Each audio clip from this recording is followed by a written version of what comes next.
Indonesia is the most beautiful land in the universe. The land where we were born. The nation where we grew up. So many colors that live together in peace. With a million timeless treasures. With an abundance of natural wealth. Indonesia. Saya Ulmi Asari Ramdhani.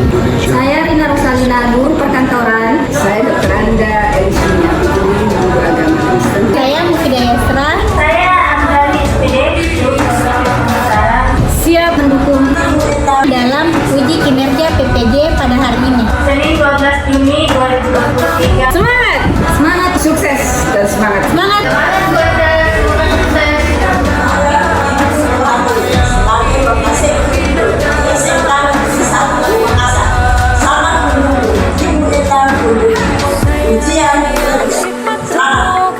Assalamualaikum warahmatullahi wabarakatuh. Perkenalkan, nama saya Eka Suwati SPD. Saya mengajar Mapel Produktif Akuntansi di SMK Negeri 1 Makassar. Sekaligus peserta PPG dalam jabatan di LPTK Universitas Negeri Makassar, program studi pendidikan akuntansi dengan nomor peserta 229030495049 tahun 2022. Saya akan melaksanakan uji kinerja hari ini, Senin 12 Juni 2023. Berikut video praktik pembelajaran saya.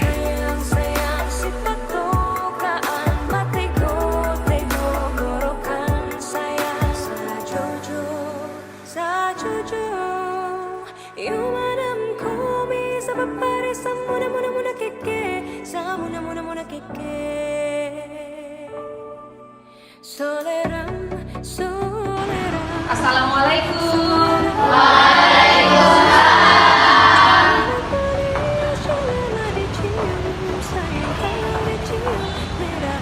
Bagaimana kabar Ananda hari ini? Baik, Bu. Alhamdulillah. Hari ini kita akan belajar mengenai jurnal khusus pada perusahaan dagang.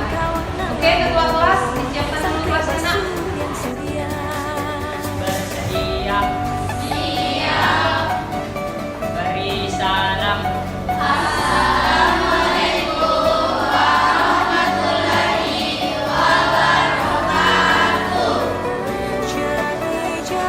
Sebelum memulai pembelajaran, alangkah baiknya kita berdoa menurut kepercayaan masing-masing. Doa dimulai.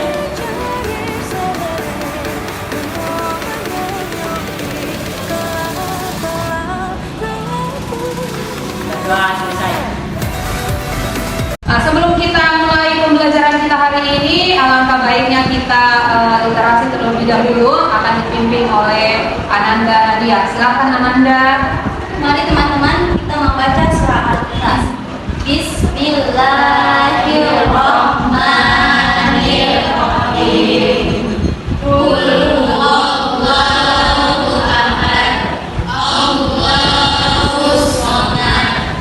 Lam yalid wa lam yulad wa lam yakul lahu kufuwan ahad. Ada yang tidak hadir hari ini? Hadir semua? Absen dulu ya.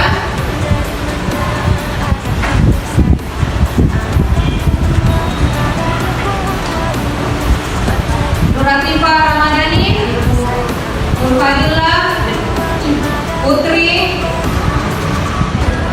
Tujuan pembelajaran kita hari ini yang pertama adalah Anda harus bisa menjelaskan pengertian jurnal khusus menurut beberapa pendapat ahli. Kemudian yang kedua, menganalisis dokumen transaksi yang terjadi pada perusahaan dagang. Dan yang ketiga adalah menganalisis akun-akun khusus yang ada di perusahaan dagang. Yang keempat adalah menguraikan jenis-jenis akun khusus pada perusahaan dagang. Dan yang terakhir adalah melakukan pencatatan transaksi dalam jurnal khusus pada perusahaan dagang. Untuk lebih jelasnya, silakan Ananda memperhatikan video pembelajaran yang Ibu tampilkan di papan.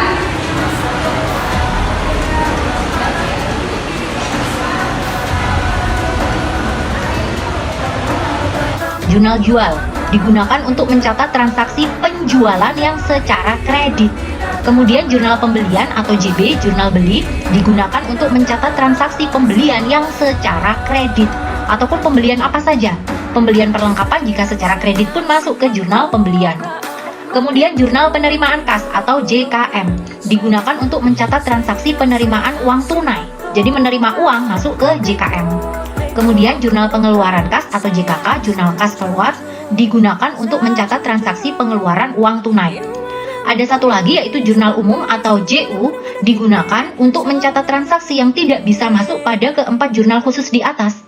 Misalnya seperti kegiatan retur pembelian yang secara kredit ataupun retur penjualan yang secara kredit. Ini adalah transaksi toko sembako Rakajaya bulan Januari 2021 yang akan kita buat jurnal khususnya. Silahkan kalian screenshot dan kemudian kalian catat di buku catatan.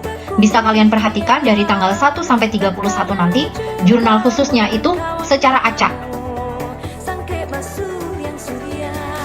Nah, jika kalian sudah mencatatnya, maka sekarang tugas kalian adalah membuat kolom-kolom jurnal khusus, baik jurnal khusus untuk pembelian, jurnal penjualan, jurnal penerimaan kas, jurnal pengeluaran kas, dan jurnal umum di buku catatan kalian.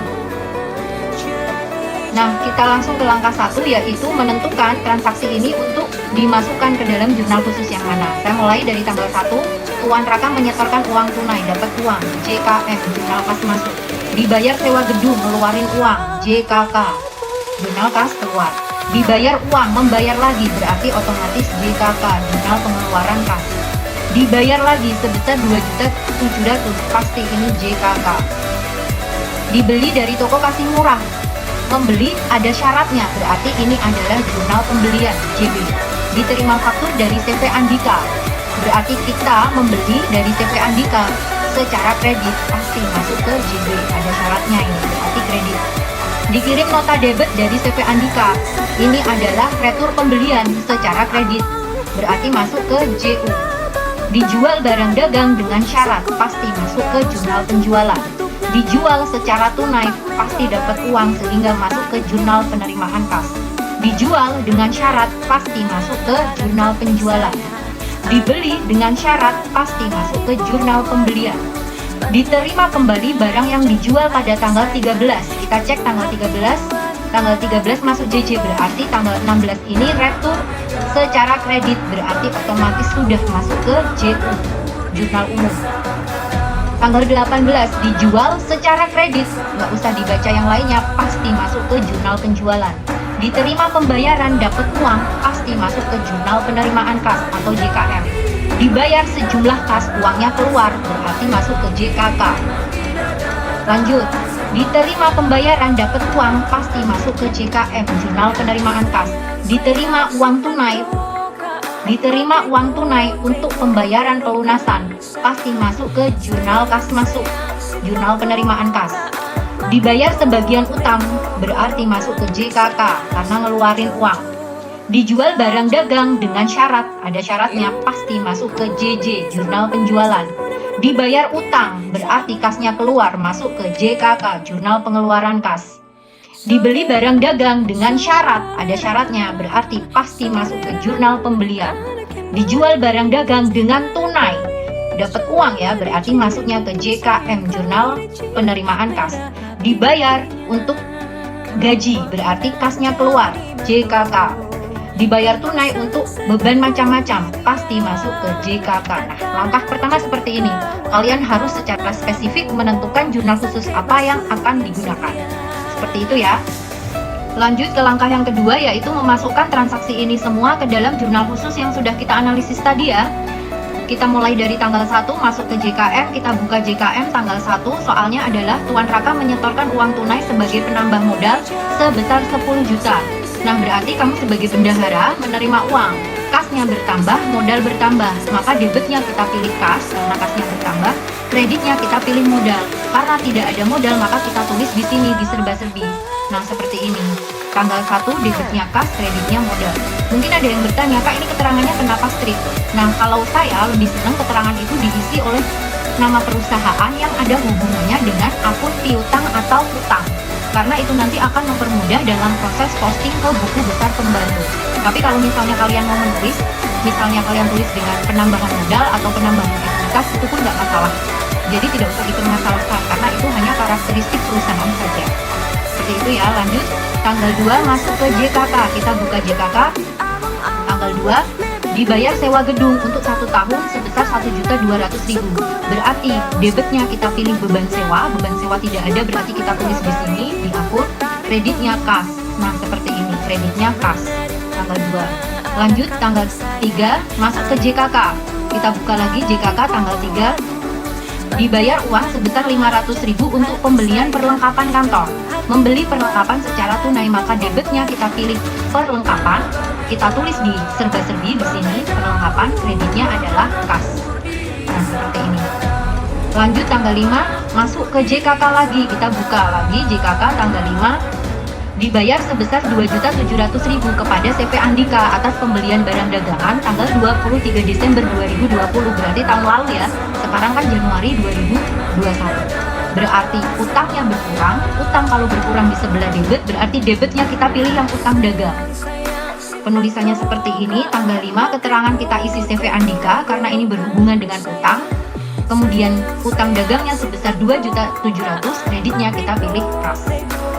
Lanjut tanggal 6 masuk ke JB. Kita buka jurnal pembelian tanggal 6. Dibeli dari toko kasih murah peralatan kantor seharga 1.500.000 dengan syarat pembayaran.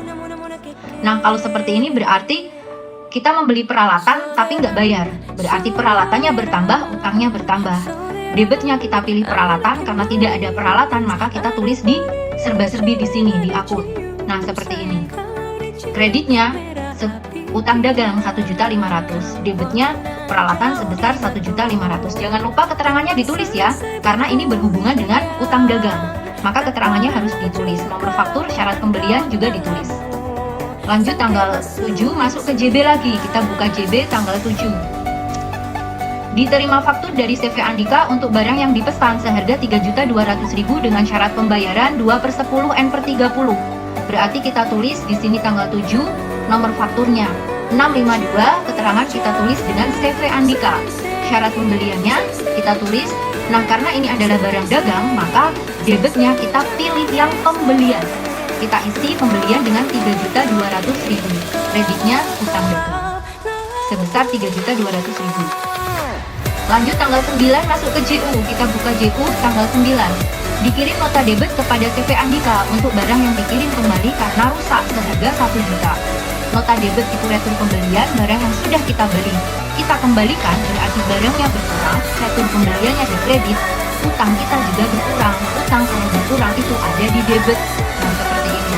Utangnya debit, kreditnya retur pembelian sebesar 1 juta. Karena ini ada hubungannya dengan utang dagang, maka kita tulis keterangannya. Nah, keterangan kita tulis di sini nama tokonya CV Andika. Lanjut tanggal 10 masuk ke JJ. Kita buka JJ tanggal 10. Dijual barang dagang kepada toko idola seharga 2.800.000 dengan syarat pembayaran 3/10 N/30. Kita tulis di sini tanggalnya tanggal 10, nomor faktur 251, keterangan toko idola, syaratnya kita tulis sebesar 2.800.000. Hanya tulis satu kali karena sudah otomatis masuk ke piutang dagang sebelah debit dan penjualan sebelah kredit. Lanjut ke tanggal 11 masuk ke JKM. Tanggal 11 kita tulis di sini. Dijual secara tunai barang dagang sebesar 1 juta. Menjual tunai berarti dapat uang. Debitnya kita pilih kas, kreditnya kita pilih penjualan karena yang dijual barang dagang. Nah, seperti ini. Yang kita isi hanya kas dan penjualan karena menerima uang dari penjualan. Lanjut ke soal tanggal 13 masuk ke JJ. Kita buka jurnal penjualan. Dijual barang dagang kepada UD Lintang seharga 3.700.000 dengan syarat pembayaran 3/10 N/30, faktur nomor 252. Maka kita tulis seperti ini. Tanggal 13 nomor fakturnya, keterangan kita tulis nama tokonya UD Lintang, syaratnya ditulis sebesar 3.700.000. Tanggal 14 masuk ke JB. Kita buka JB. Tanggal 14 kita hadirkan soalnya. Dibeli barang dagangan dari FA Budi Rahayu seharga 2.600.000 dengan syarat pembayaran 3/10 N/30, faktur nomor 365. Perhatikan, membeli barang dagang dengan syarat berarti debitnya kita pilih pembelian, kreditnya utang. Nah, seperti ini. Tanggal 14 nomor faktur 365 keterangan FA Budi Rahayu, syaratnya kita tulis, debitnya kita pilih pembelian, kreditnya utang dagang. Soal tanggal 16 masuk ke JU, kita buka JU, tanggal 16 kita hadirkan. Diterima kembali barang yang dijual tanggal 13 Januari, menerima barang yang sudah dijual, berarti retur penjualan, barangnya bertambah, retur penjualan di sebelah debit. Kreditnya apa? Kreditnya piutang. Sekarang kita tulis keterangan, harus tahu nih dari mana. Kita buka transaksi tanggal 13. Oh, ternyata UD Lintang, kita tulis di sini UD Lintang. Lanjut tanggal 18 masuk ke JJ jurnal penjualan ya, tanggal 18 kita hadirkan soalnya. Dijual secara kredit barang dagangan seharga 3.400.000 kepada toko Sahara dengan syarat pembayaran 2/10 N/30. Maka kita tulis di sini tanggal 18 nomor faktur 253 keterangan toko Sahara, syaratnya 2/10 N/30 sama dengan soalnya sebesar 3.400.000. Lanjut tanggal 19 masuk ke JKM, kita buka JKM, tanggal 19 kita hadirkan soalnya. Diterima pembayaran transaksi tanggal 10 Januari, kita buka tanggal 10 Januari. Oh, ternyata pada tanggal 10 itu kita menjual barang dagang kepada toko idola seharga 2.800.000 dengan syarat. Nah, dapat potongan nggak sekarang? Kalau toko idola melunasi sekarang, ada 10 hari nggak? Dari 10 Januari ke 19 Januari ini kurang dari 10 hari, berarti kita harus ngasih potongan. Potongan sebesar berapa? Sebesar 3%. Kita hitung potongannya. 3% kali 2.800.000 ini sama dengan 84.000. Jadi uang yang kita peroleh itu hanya 2.716.000. Kenapa? Karena yang 84.000 itu kita kembalikan sebagai potongan penjualan. Maka kita tulis di sini pada tanggal 19 keterangan toko idola, kas, debitnya kita pilih kas sebesar 2.716.000 sesuai uang yang kita terima. Potongan penjualan kita isi 84.000. Kreditnya kita pilih piutang karena ini toko idola melunasi utangnya. Nah, bagi kita kan piutang. Jadi piutang kita berkurang. Piutang berkurang ada di sebelah kredit. Lanjut ke tanggal 20 masuk ke JKK, kita buka JKK. Tanggal 20 kita hadirkan di sini. Dibayar sejumlah kas seharga 150.000 untuk beban iklan, maka debitnya adalah beban iklan, kreditnya adalah kas. Debitnya kita tulis beban iklan, kreditnya adalah kas. Kredit kita pilih kas. Selanjutnya yaitu tanggal 22 masuk ke JKM, kita buka JKM tanggal 22. Diterima pembayaran transaksi tanggal 13 Januari. Nah, tanggal 13 Januari ada apa? Kita buka dulu soal tadi tanggal 13. Dijual barang dagang kepada UD Lintang seharga 3.700.000. Kita cek dulu, ada retur nggak? Nah, kita buka JU dulu. Nah, ternyata ada retur. Nah, pada tanggal 16 ini ada retur. Kan tadi tanggal 13 membeli, tanggal 16 dikembalikan. Ada retur, berarti kita kurangkan dulu returnya. Retur tanggal 16 tadi ya. Nah, kita hadirkan tanggal 16. Ternyata pada tanggal 13 itu kita menjual kepada UD Lintang dan tanggal 16 UD Lintang itu mengembalikan sebesar 200. Berarti piutang UD Lintang itu sebesar 3.500.000. Nah, perhatikan sudah saya hitungkan di sini. Piutang dari UD Lintang itu 3.700.000 dikurangi 200.000 menjadi total piutangnya 3.500.000. Dan kebetulan ini masih dapat potongan ya, karena kita akan memberikan potongan 3% kalau kurang dari 10 hari. Dari tanggal 13 ke tanggal 22 itu kurang dari 10 hari, maka mendapatkan potongan sebesar 3% kali piutang. Jadi tidak 3.700.000 tapi 3.500.000. Jadi mendapatkan potongan sebesar 105.000. Sehingga uang yang kita peroleh hanya sebesar 3.395.000. Dari mana itu? Dari 3.500.000 dikurangi 105.000.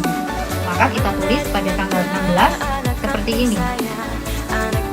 Nah, tanggal 22 keterangan UD Lintang, debitnya kita pilih kas, kita isi 3.395, potongan penjualannya 105.000 dan piutang dagangnya sebelah kredit, kita pilih yang kredit, kita pilih piutang dagang sebesar 3.500.000, tidak 3.700.000 lagi karena tadi sudah ada retur sebesar 200.000. Selanjutnya tanggal 23 masuk ke JKM ya, kita buka JKM tanggal 23, diterima uang tunai untuk pembayaran pelunasan tanggal 18 Januari. Kita buka dulu tanggal 18 Januari ada apa? Ternyata pada tanggal 18 Januari itu dijual secara kredit barang dagangan seharga 3.400.000 kepada toko Sahara. Nah sekarang pertanyaannya ada retur nggak? Kita cek di JU, ada toko Sahara nggak? Ternyata nggak ada, berarti aman. Nah pertanyaan yang kedua, dapat potongan nggak? Dari tanggal 18 ke tanggal 23 ini kurang dari 10 hari, berarti berhak mendapatkan potongan sebesar 2%. Oke, kita hitung potongannya. 2% kali 3.400.000, 3.400.000 ini ya, berarti hasilnya 68.000, sehingga uang kas yang diperoleh itu hanya sebesar 3.332.000, karena yang 68.000 itu potongan penjualan. Maka kita tulis seperti ini. Tanggal 23 keterangan toko Sahara, debitnya kita pilih kas hanya sebesar 3.332.000, potongan penjualannya kita isi 68.000. Kredit kita pilih piutang dagang karena ini menerima uang dari pelunasan tanggal 18, berarti piutang dagang yang berkurang. Piutang kalau berkurang di sebelah kredit, seperti itu. Lanjut ke tanggal 24 JKK, kita buka JKK lagi tanggal 24, dibayar sebagian utang kepada toko Kasih Murah atas pembelian peralatan kantor sebesar 800.000. Perhatikan, berarti membayar utang, utangnya berkurang, berarti debitnya kita pilih utang, kreditnya kita pilih kas. Maka kita tulis seperti ini, tanggal 24 keterangan toko Kasih Murah, utang dagang, debitnya kita pilih utang dagang sebesar 800.000, kreditnya kita pilih kas. Lanjut tanggal 25 masuk ke JJ, kita buka JJ tanggal 25. Dijual barang dagang kepada toko idola seharga 2.700.000 dengan syarat pembayaran 3/10 N/30. Maka kita tulis seperti ini, tanggal 25, nomor fakturnya 254, keterangan kita isi nama toko idola, syaratnya kita tulis sama sebesar 2.700.000. Lanjut tanggal 26 masuk ke JKK, kita buka JKK tanggal 26. Pada tanggal 26 dibayar utang sehubungan transaksi tanggal 7 Januari. Kita buka transaksi tanggal 7 Januari, ada apa ini? Oh ternyata pada tanggal 7 Januari itu diterima faktur dari CV Andika untuk barang yang dipesan seharga 3.200.000. Kita membeli seharga 3.200.000. Tetapi sepertinya ada retur nih, kita buka cek dulu. Nah ternyata benar, CV Andika pada tanggal 9 itu kita mengembalikan barang yang sudah kita beli. Kita tulis di sini tanggal 9. Nah, berarti utang kita yang semula 3.200.000 itu karena ada nota debit kita sudah mengembalikan sebesar 1 juta, berarti utangnya yang tersisa hanya 2.200.000. Utang kita tersisa hanya 2.200.000. Nah pertanyaannya, kita dapat potongan pembelian nggak? Dihitung ada 10 hari nggak dari tanggal 7 sampai tanggal 26? Ternyata lebih dari 10 hari, berarti kita tidak berhak mendapatkan potongan. Kita lunasi aja semuanya.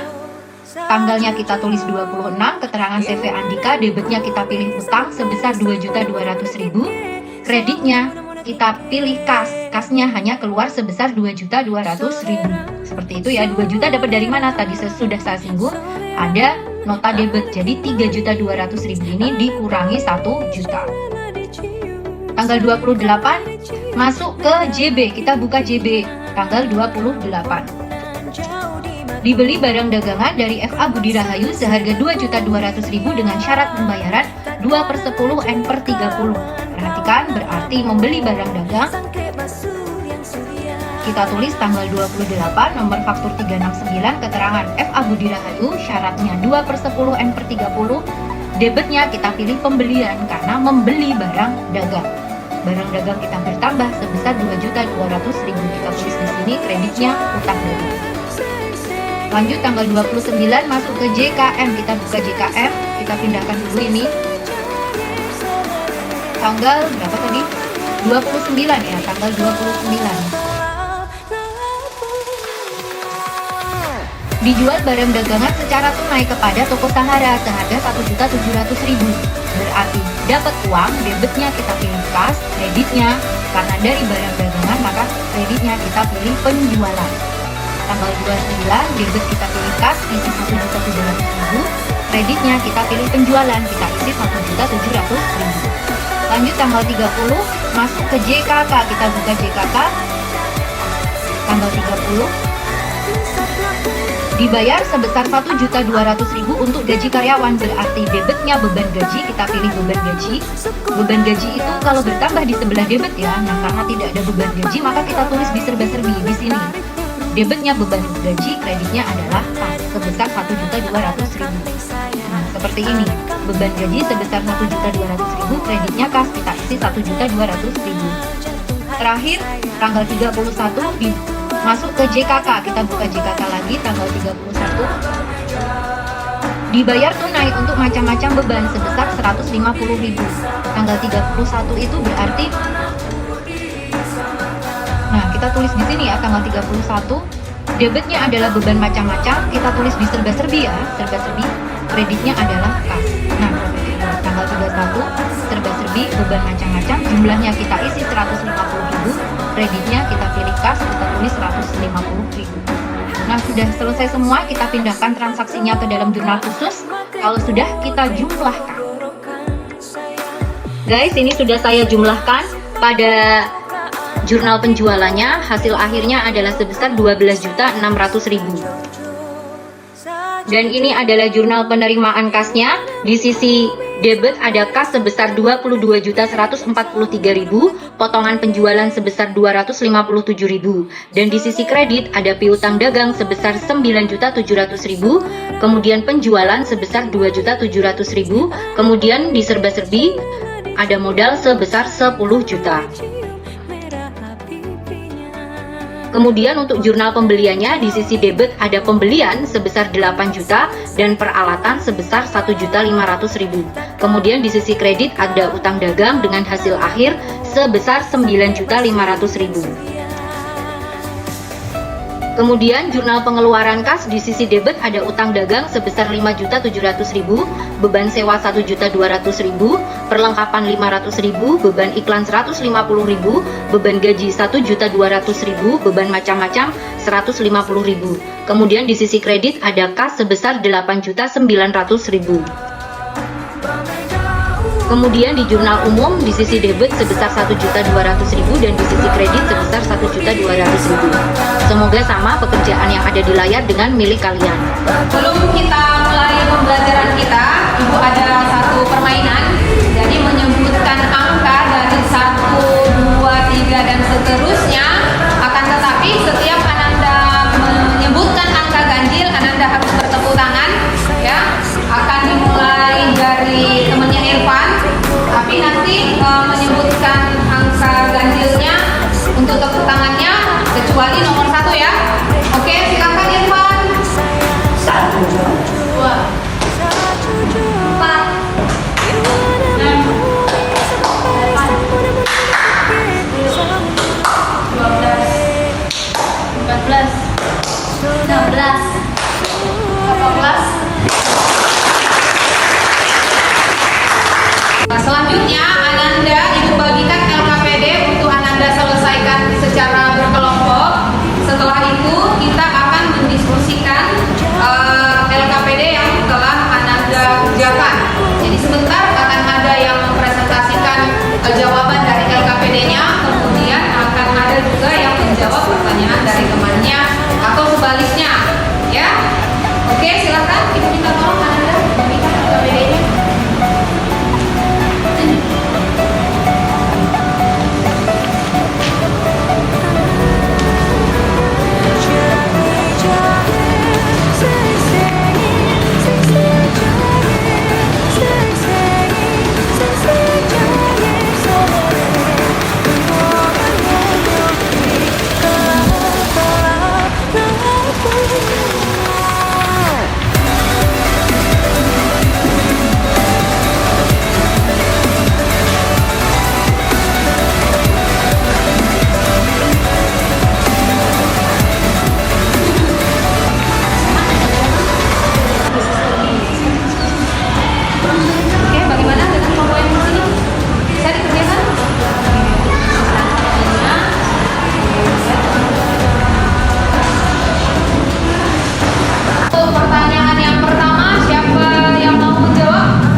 Dari kelompok worksheet, silakan kelompok worksheet. Menurut kelompok kami, pengertian jurnal khusus adalah alat untuk mencatat transaksi perusahaan yang dilakukan secara kronologis. Oke, silakan. Saya akan menjelaskan perbedaan antara perusahaan jasa dan perusahaan dagang. Perusahaan jasa yaitu perusahaan yang kegiatan utamanya memberikan layanan jasa, sedangkan perusahaan dagang kegiatan utamanya menjual dan membeli barang. Oke, itu tadi penjelasan perbedaan dari perusahaan jasa dan perusahaan dagang. Ada perbedaan perusahaan jasa dan dagang itu dari segi kegiatannya ya. Kalau perusahaan jasa adalah kegiatan utamanya menjual jasa atau layanan, sedangkan perusahaan dagang adalah kegiatan utamanya menjual beli barang dagang. Oke, sekarang kita akan membahas LKPD untuk soal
balance.